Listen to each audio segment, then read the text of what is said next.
Hey, it's another episode of UP Power with Keegan Cooper and Kevin McNulty. Keegan, lots to get to. I think we begin today with college football, of course, D2, with Michigan Tech. Thursday night, NMU played Thursday night as well. We'll get to that. But I said it after the game on the late news on Thursday. Maybe the most entertaining college game I can remember. Maybe the most entertaining game we'll see all year. 52-50 in 4 overtimes. The college overtime rules get funky as you keep going because second overtime you got to go for 2 if you score. Then you get to a third overtime, you're just alternating 2-point conversion attempts. And while the Huskies pulled it out after falling in just a single overtime in week 1 at Bemidji, it was a huge game for the Huskies. I said this to you as well. The difference between 0-2 and 1-1 is humongous this time of year when you're still working through your non-conference schedule. Dan Metlack talked today. What did he have to say about this marathon of a game, the longest in Tech football history? Yeah, I mean, a thriller, I think that is a word he used to describe it too. And they took a lot away from it. Obviously, the win. It's great to get a win, to defend, home field and things like that. But also, the things that they have to improve on going to the next week. They kept their penalties down, which I think is a big thing, which we've seen a lot of teams struggle with that when the penalty numbers go up. They kept those down, but he also touched on some of the mental aspects of the game and making sure that those mental mistakes aren't happening here as, they continue into week 3 and then the rest of the season. Right, and you think about this week, week 3, Hillsdale, taking on the Huskies. They beat them last year, obviously want the same result. What are we looking forward to on Saturday? Yeah, well, I think, from Hillsdale's perspective, you can expect the Chargers to run the ball against Michigan Tech. When you look at the first 2 weeks, Bemidji and South Dakota Mines both ran the ball against Michigan Tech and had success, so expect that to happen. Expect Hillsdale to come in and do that. Michigan Tech, you've got to limit the run game, but then you also can't get beat over the top, those two things. But I think Hillsdale will come in and try to run the ball, so that'll be an emphasis this week for Michigan Tech. On the other side for that, Michigan Tech, you've got to run the ball so that you can open up to receivers. Michigan Tech, I think, plays their best football when they run it, and then they let Alex Freeze kind of throw over the top to their receivers. They had some huge catches in that quadruple overtime game. Ethan Champney was awesome. Yeah, he was. I think he's a legitimate, number 1 receiver, and then you think about, Freeze also has the benefit of Brandon Michalak being able to squeak out and get open over the middle as well. That's huge. The passing game obviously looked awesome. Freeze also broke the single-game passing record with 471 yards. I mean, they were doing everything. Now, the defense was not where it needed to be. Playing without Mark Sipple, pretty significant. But, yeah, I would agree if they established the run even better than they have in the first 2 weeks. I think they're in good shape. Let's talk NMU briefly. Loss at Kentucky Wesleyan on Thursday, 33-13. Talked to Shane Richardson earlier today, and I think there were definitely a lot of positives from this one. Having a lead into the second quarter, you're only down 19-10 at halftime, and then you hold them to just a field goal. You hold them scoreless in the third quarter, so you're still hanging around. And I think the big thing for NMU and their defense is just to limit those big plays, because he mentioned a swing in that third quarter when NMU had to settle for a field goal. Okay. And then Wesleyan comes back, and 3 plays later they score a touchdown, big play, and that's a huge swing in the game.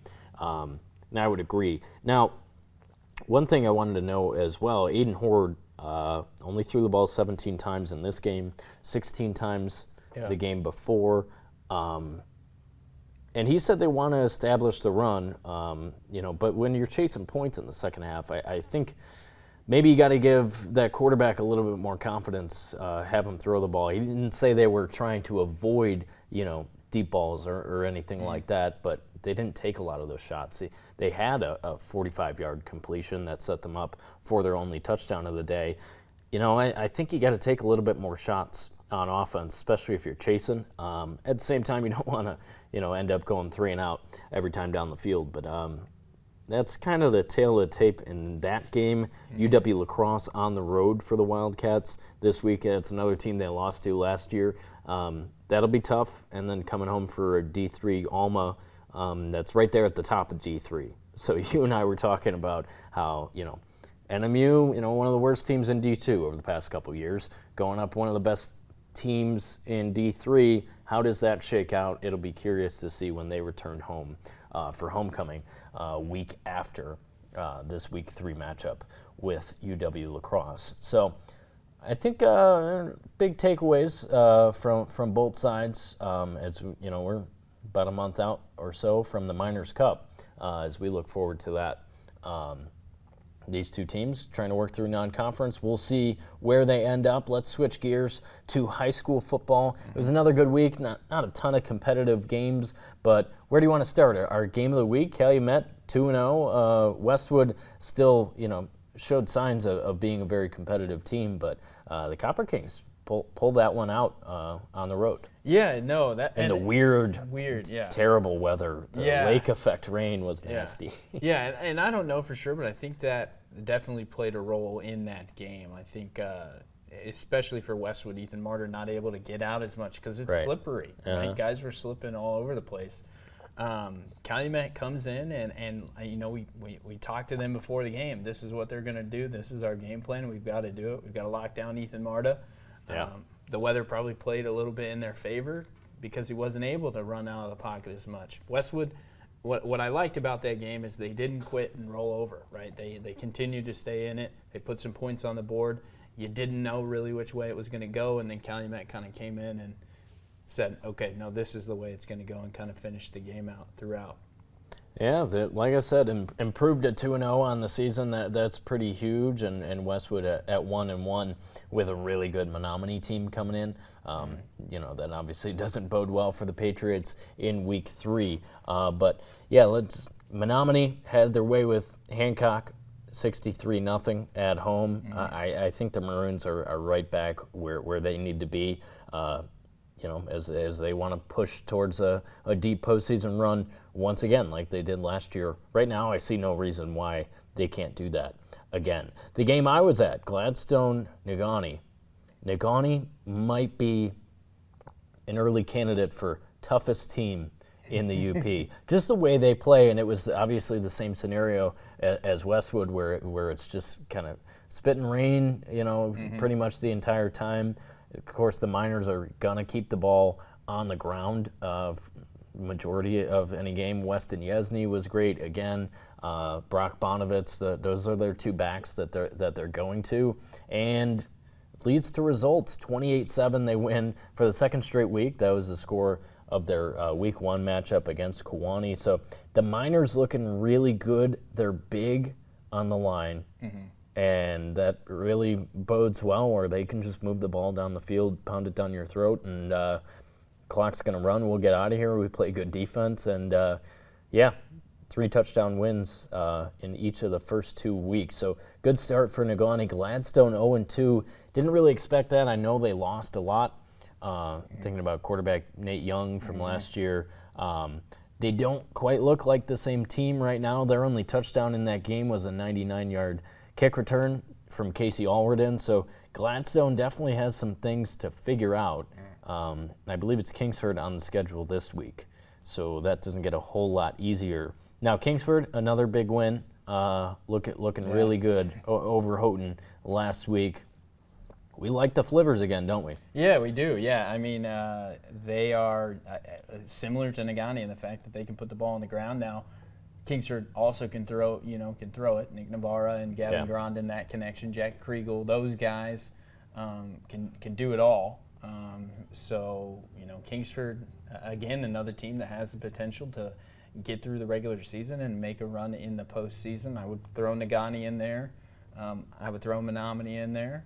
And then a team that, I think I won't say it's surprising, but surprising to me, Marquette. And the start that they've had this season. Not necessarily surprising that they're 2-0, but they have outscored their opponents 106-0. Yeah, that is the surprising part. Surprising would be surprising for anyone. Yeah, I mean, and what they've done, and I think when you look at Marquette and what they've done already this season, it's a product of Ford Richardson coming in last year as a starter, having that kind of late year, half a year under his belt. He comes back. They're big on the line. They have a lot of athletes.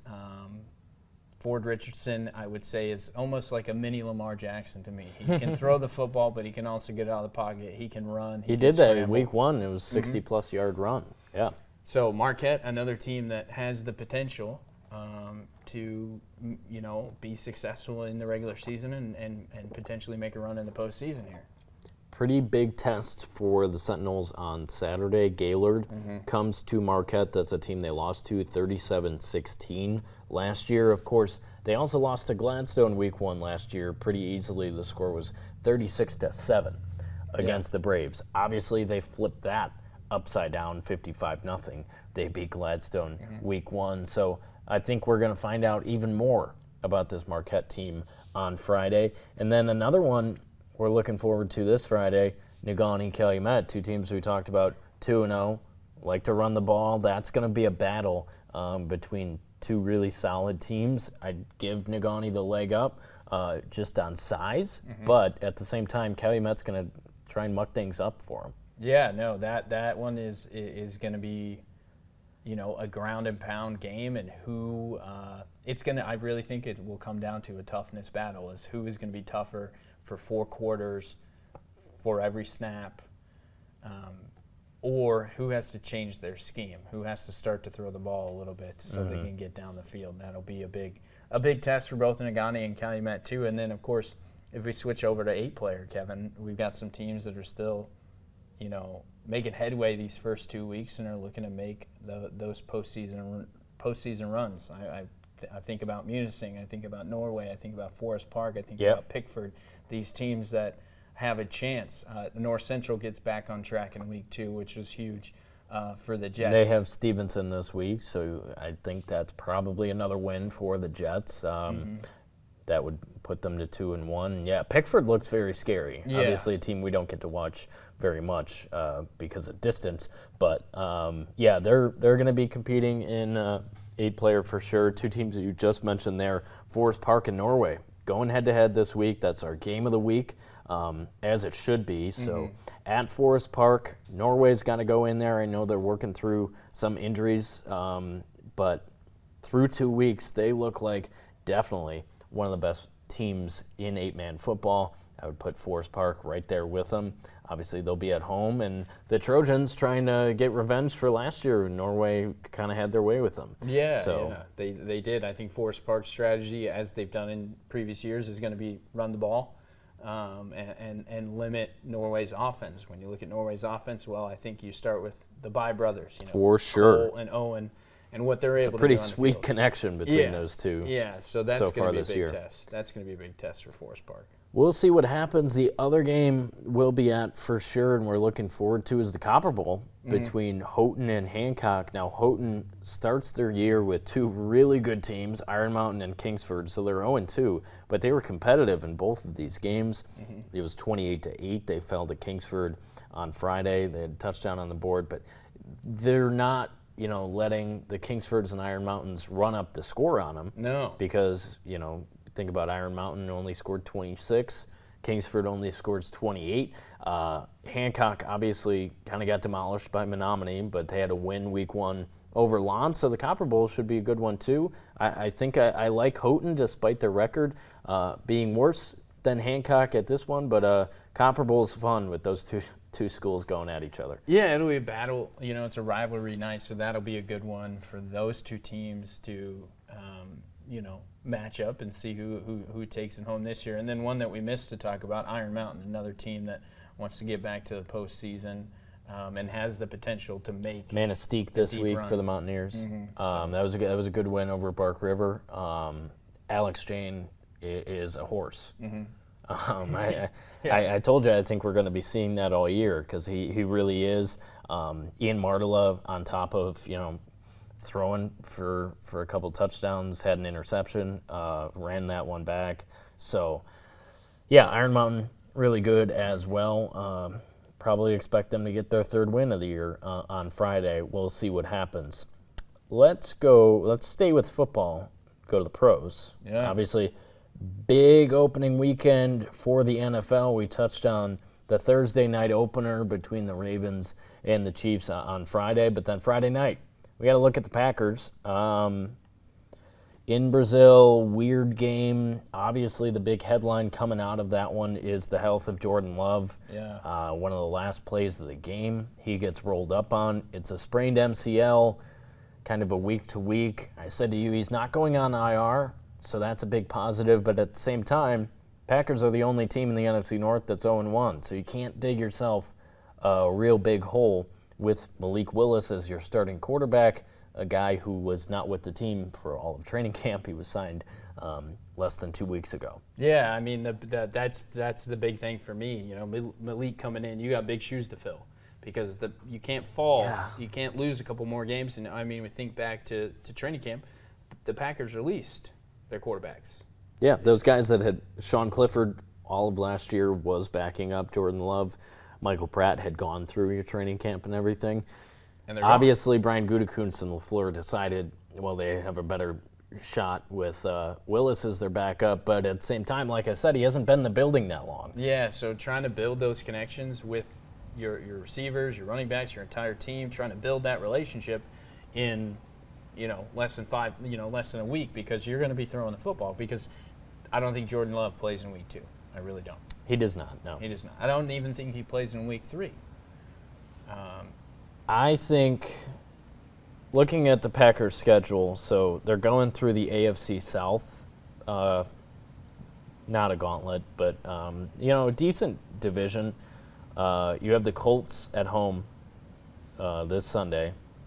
They're coming off a very competitive loss to Houston. Mm-hmm. They have a really good quarterback who, C.J. Stroud, world's better than Malik Willis. I think we can say that without a doubt. So, thinking about the Colts coming in, they're a tough team. They were really a win away from the playoffs a year ago, coming off a loss. Obviously, in Green Bay, that helps, but I don't know if we're going to see the same Packers offense that we saw on Friday. They had a lot of success. I think you had the 2 defensive coordinators were new, Vic Fangio in Philadelphia, figuring things out with that Eagles secondary. I don't think is very good. So Jaden Reed had a huge game. Yeah. Go green, but it was a great start for him. Does he fall off without Jordan Love throwing him the ball? I don't know. I'm just saying it might look a little different, but I think the Colts, they have Jonathan Taylor. So you're really going up against 2 of the best running backs in the league in week 1 and week 2, because Saquon was awesome on Friday. I know Eagles fans are thrilled to have him after, he made their lives hell for all the time he was in New York. So Saquon with the 3 touchdowns on Friday, he was really good. I think, of course, Jeff Hafley's still figuring things out with his defense as well. At the same time, Colts have Jonathan Taylor. I don't know, but it's at home. It's a Sunday afternoon. I know the fans in Green Bay will still be fired up, even though Jordan Love won't be out there.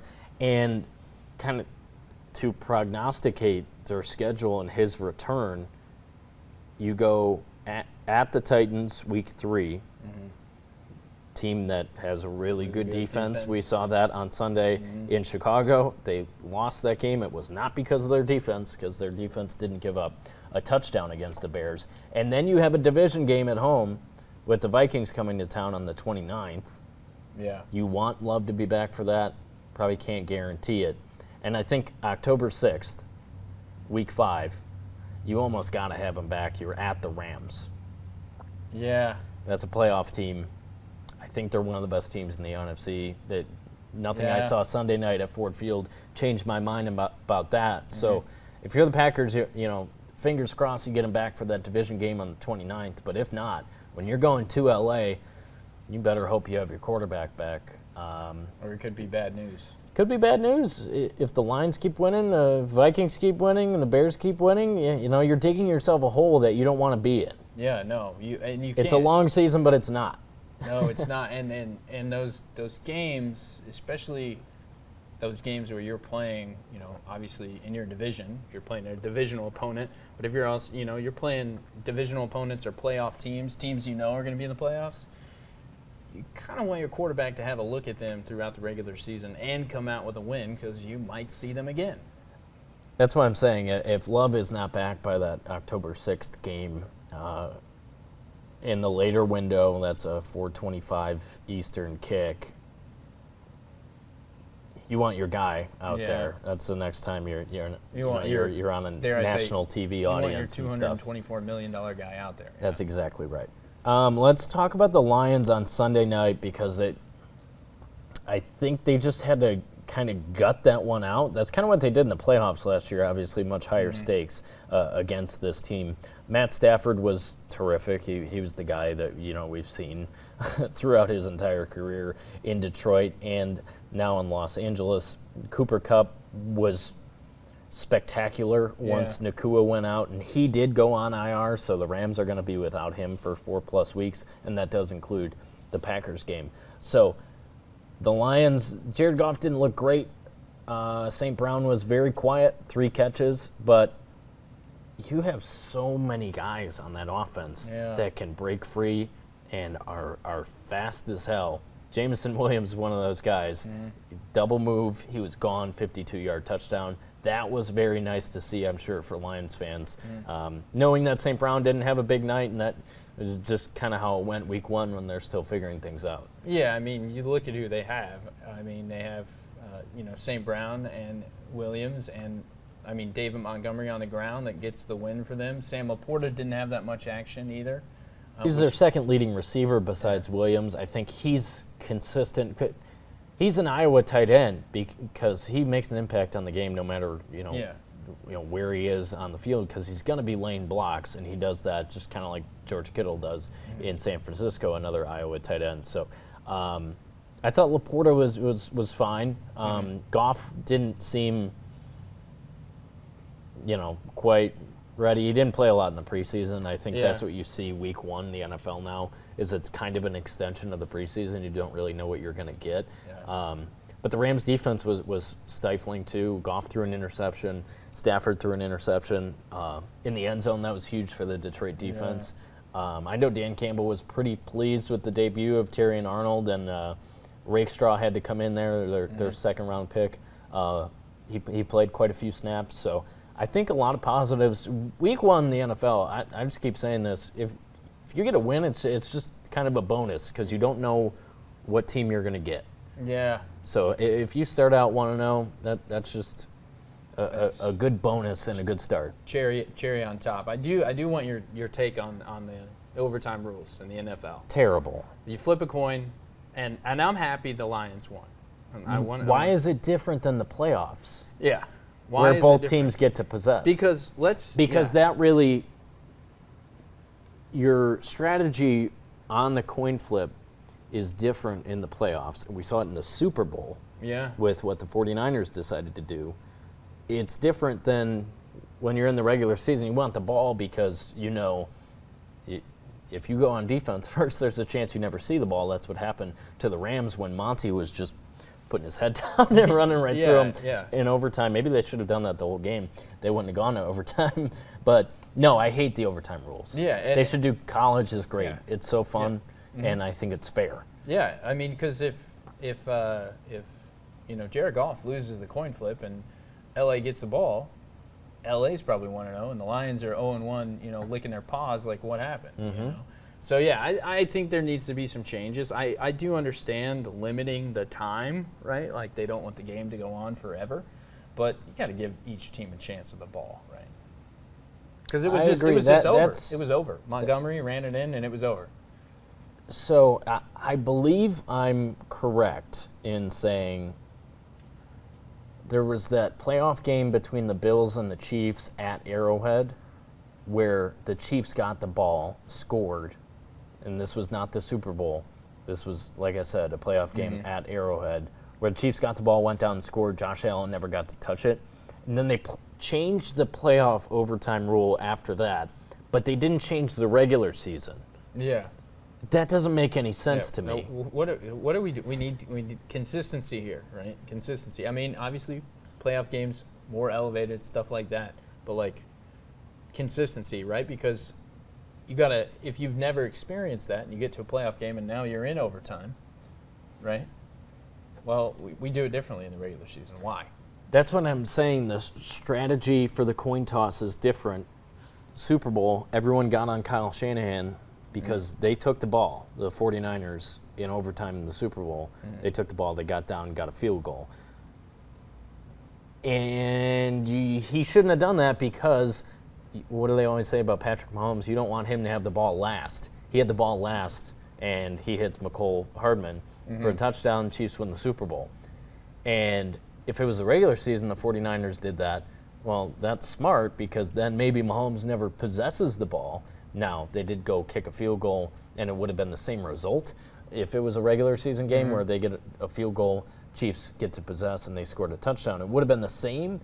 But on the flip side, I still think Shanahan was wrong, and in the postseason iteration of overtime, you should let the other team take the ball first because you know you're going to get it no matter what. If they score a touchdown, all right, we have to score a touchdown. I think that's better than sending your defense out there, no matter how good your defense is, knowing, shoot, if they score a touchdown, they win. You just have less control. Yeah.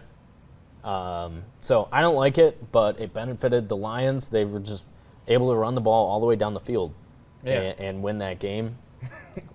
Very late on Sunday night. But I know most Lions fans were probably up watching it because you only get 17 of those guaranteed every year. So it was a great start to the NFL season. I thought it was a lot of fun. The primetime games were really the most interesting matchups. Obviously, that Lions-Rams game was the only overtime game. Monday night was kind of a snoozer because the 49ers, I think, they're never not going to be good. So I think it's really interesting because they have to pay Brock Purdy this upcoming offseason, right? Obviously, they'll feel a lot more comfortable doing that if they win the Super Bowl. Obviously, they have a great chance to do it, but they beat the Jets. Very talented defense.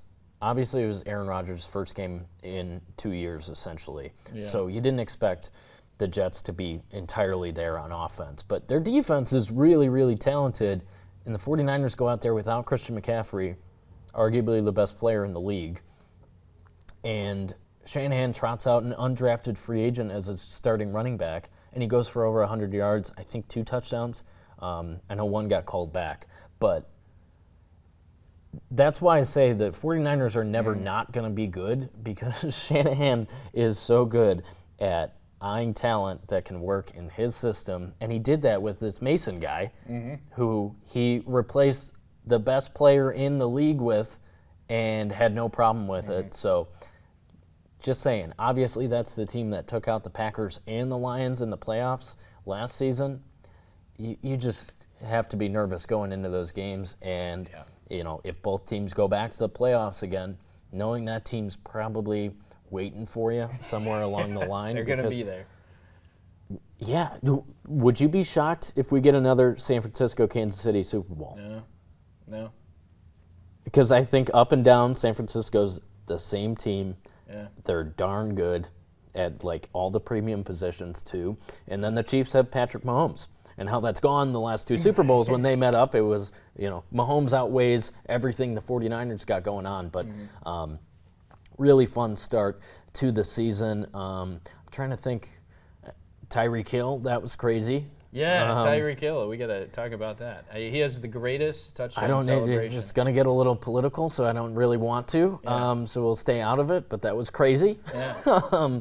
And Dolphins then get a win. He has like an 80-yard touchdown, does the handcuff celebration after he got arrested that morning.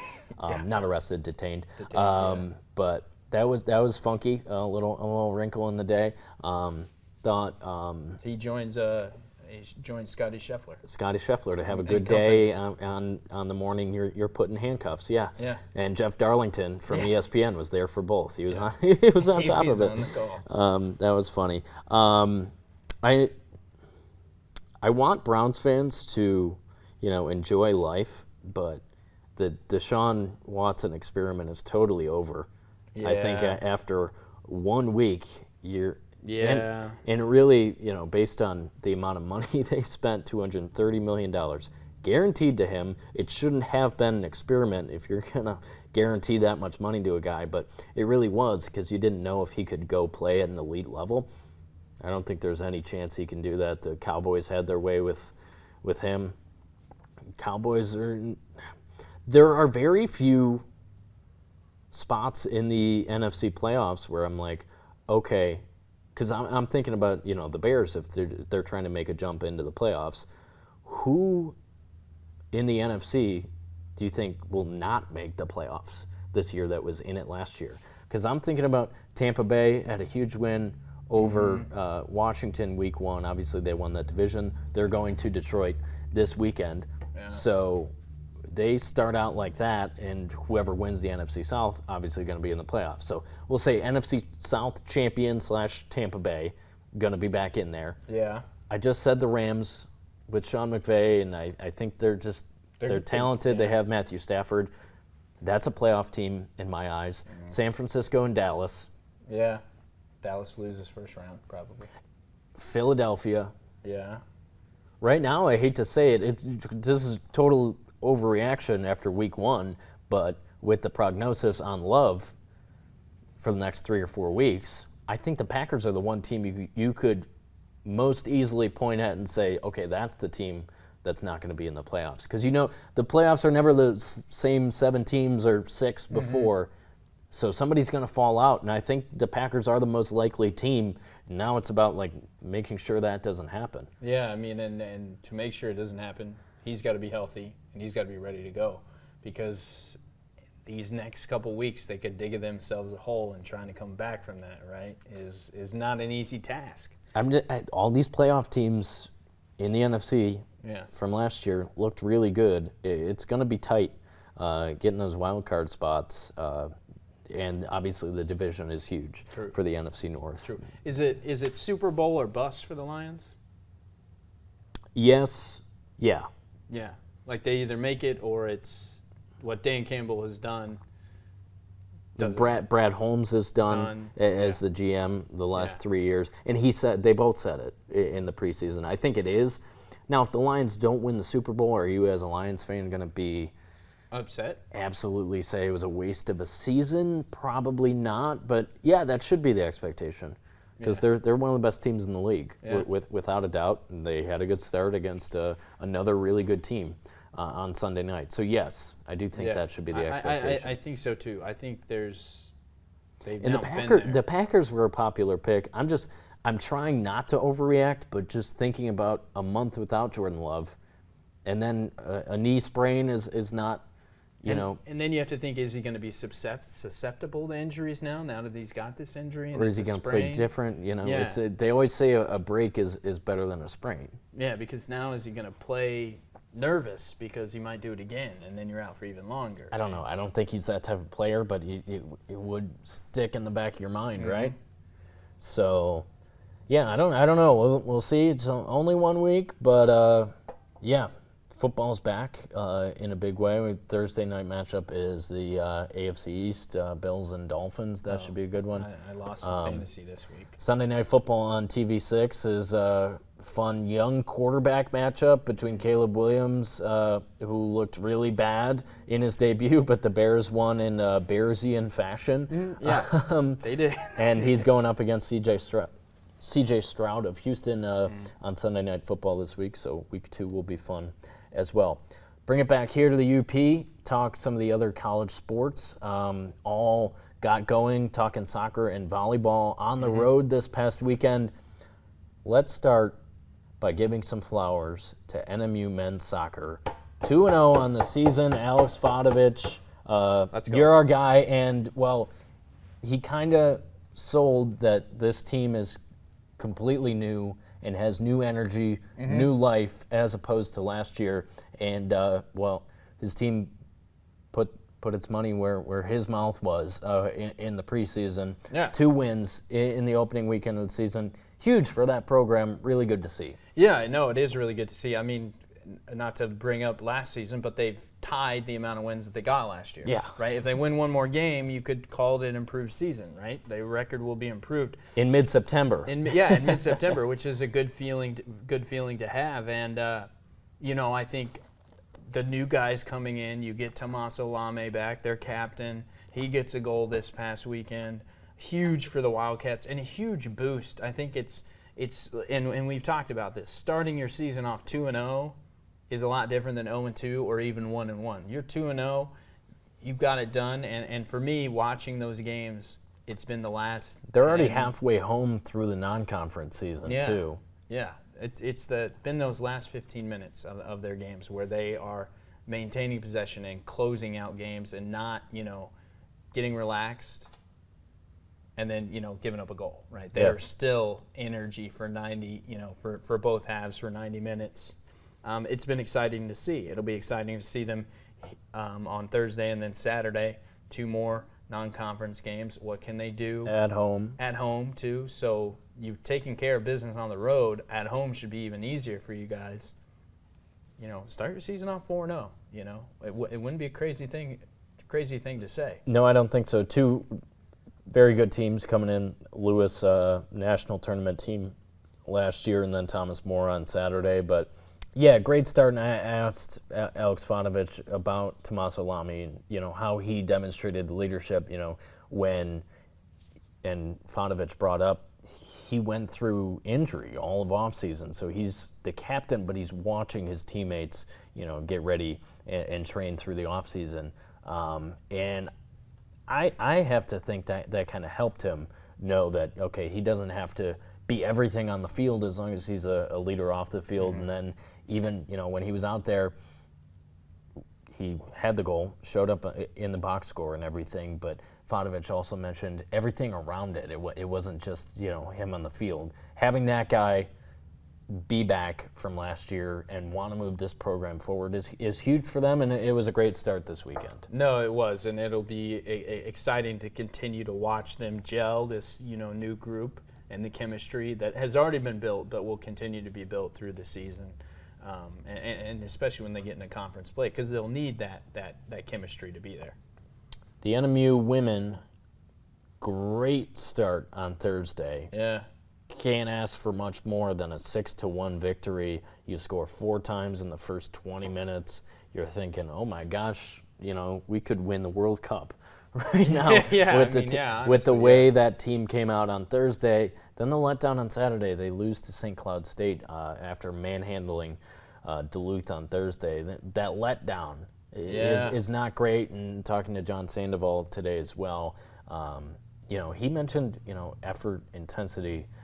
Getting to balls and everything wasn't to their standard on Saturday, probably the reason why they fell. At the same time, is it good to have a game like that early in the season where you're so disappointed? Like, how did we let that happen?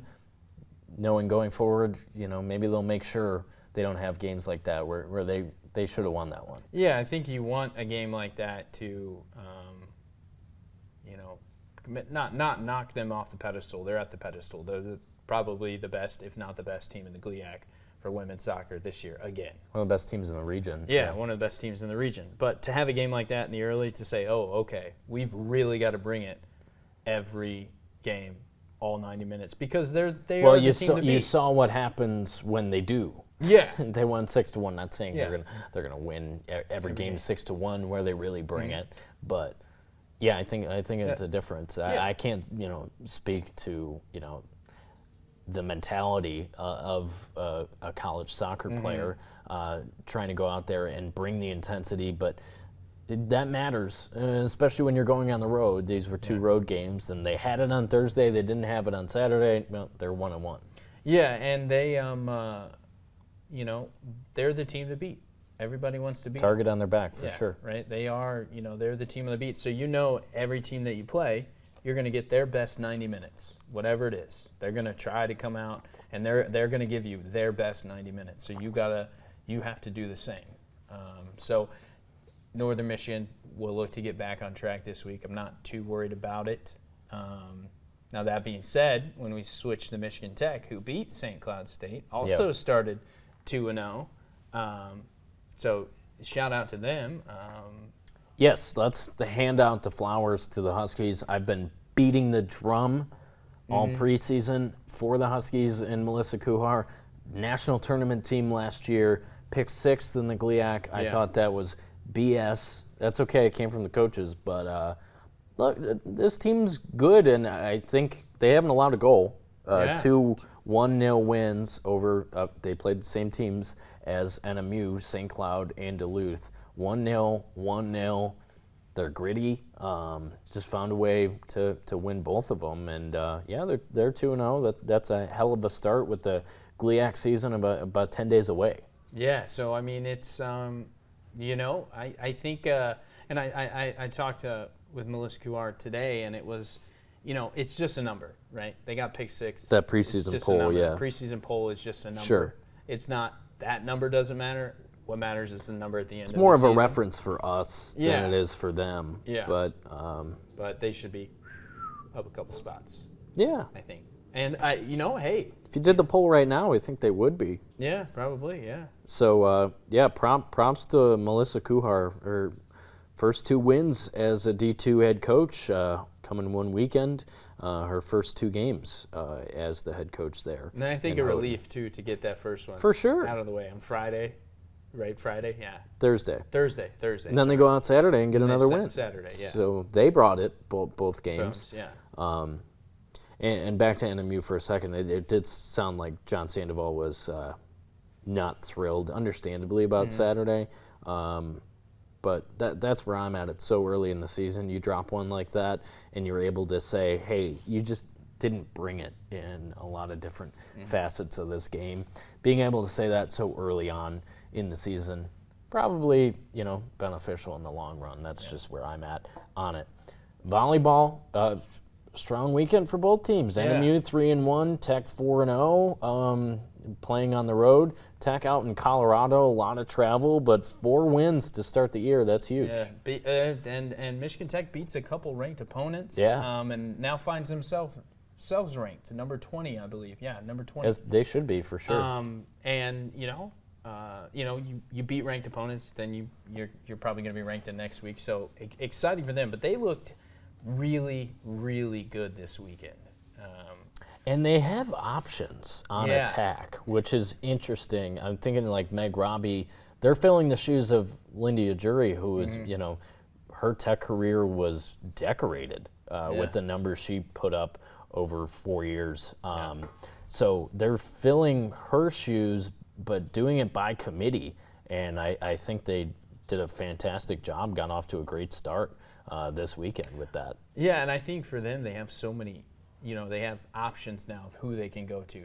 Maybe like when Ojuri was on the floor, they were going to go to her more often than not, right? She's a phenomenal hitter. They were going to go to her. Now they can, change it. Who are they going to go to all the time, depending on where the ball comes over the net, instead of, not that they forced it, but instead of having to force it to Ojuri, they can go wherever the ball is and gets, to the setter. They can, make that decision making.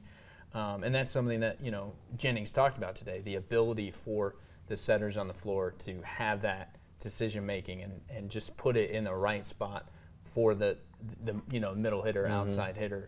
Maybe they do a back set, whatever they have to do, the ability to make those. But they're dynamic. Decisions. Yeah, is the word I would use. Yeah, I think so. Yeah, they are a dynamic team.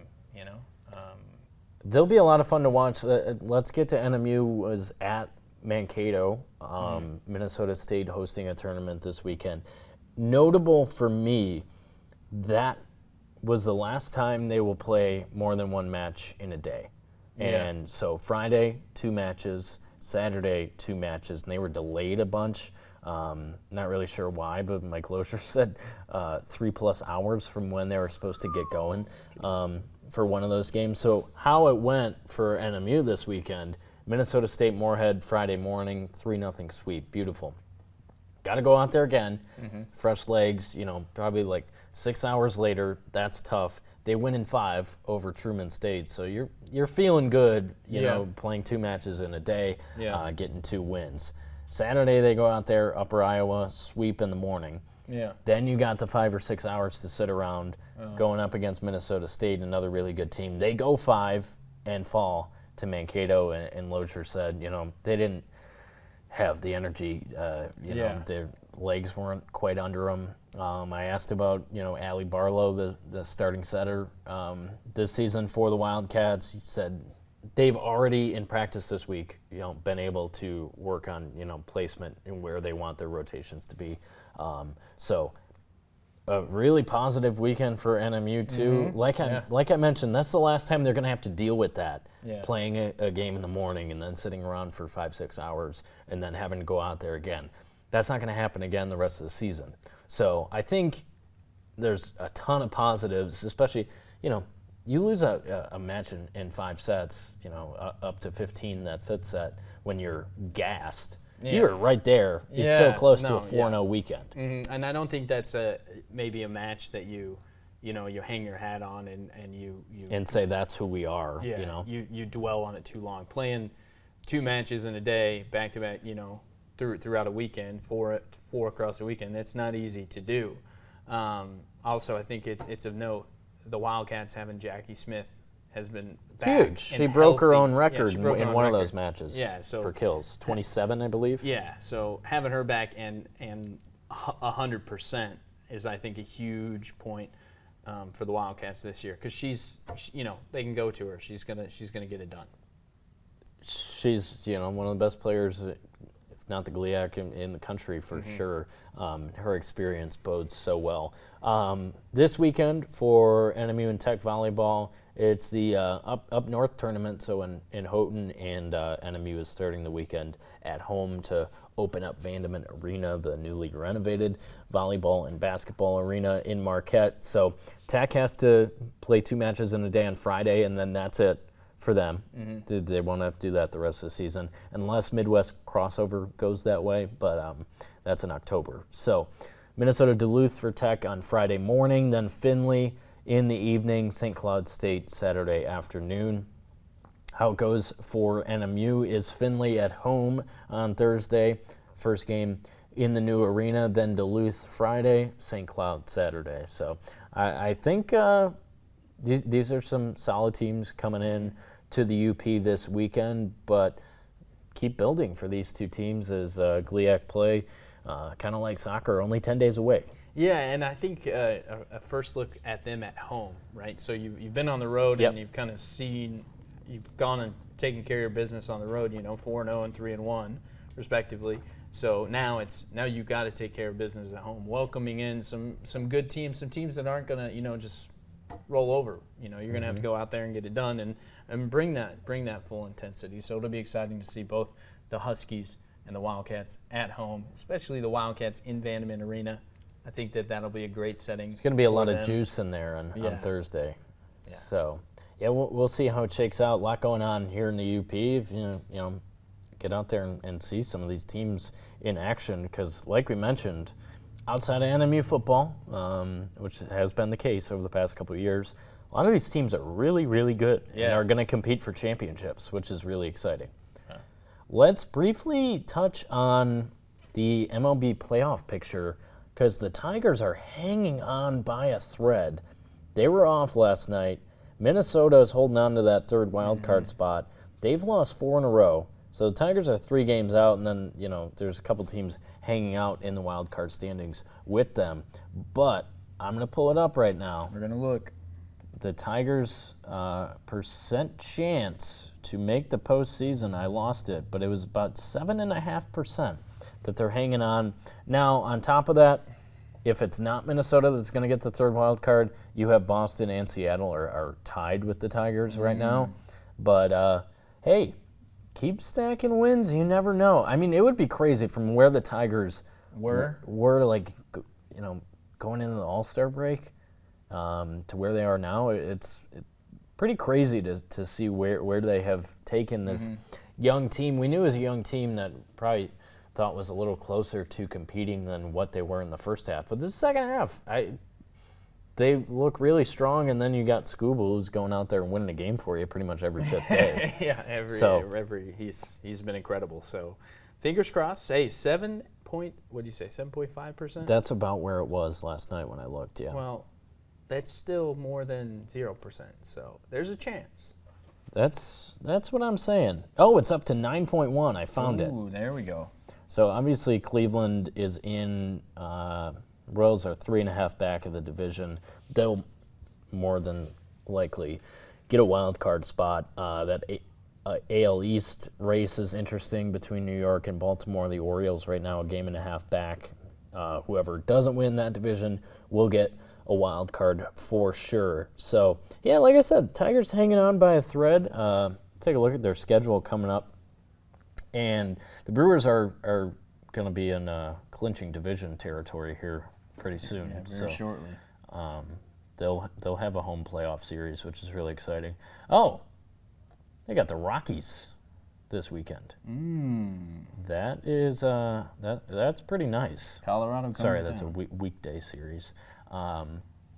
Let's go through Tigers' remaining schedule and see what they got. Okay, this is tough because you get through the Colorado series.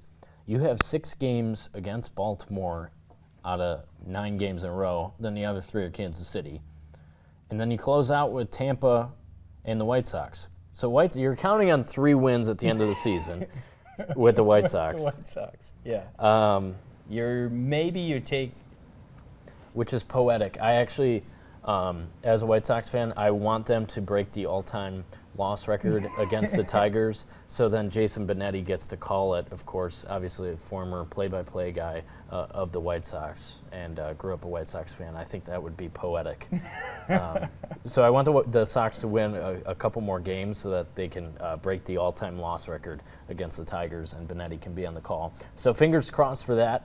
But yeah, maybe you take... Maybe there's a chance. Yeah. The Orioles obviously are fighting for that division, but they're under 500 since the All-Star break. They have not been playing good baseball, so maybe you take 4 out of 6 from the Orioles. Yeah. Potentially. In those 6 games, it goes Colorado, Baltimore, Kansas City, Baltimore, Tampa, Chicago. I don't think... For the Tigers to close out this season. Yeah. Maybe you get... You got to pick up... You don't get Minnesota on the schedule. Yeah. Because that would be huge if you went out there and swept the Twins. And then you don't have Seattle or Boston on the schedule either, who are fighting for that wild card spot with them.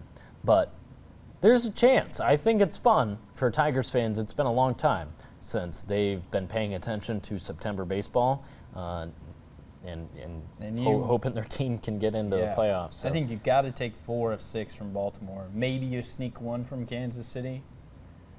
You get 3 from the White Sox.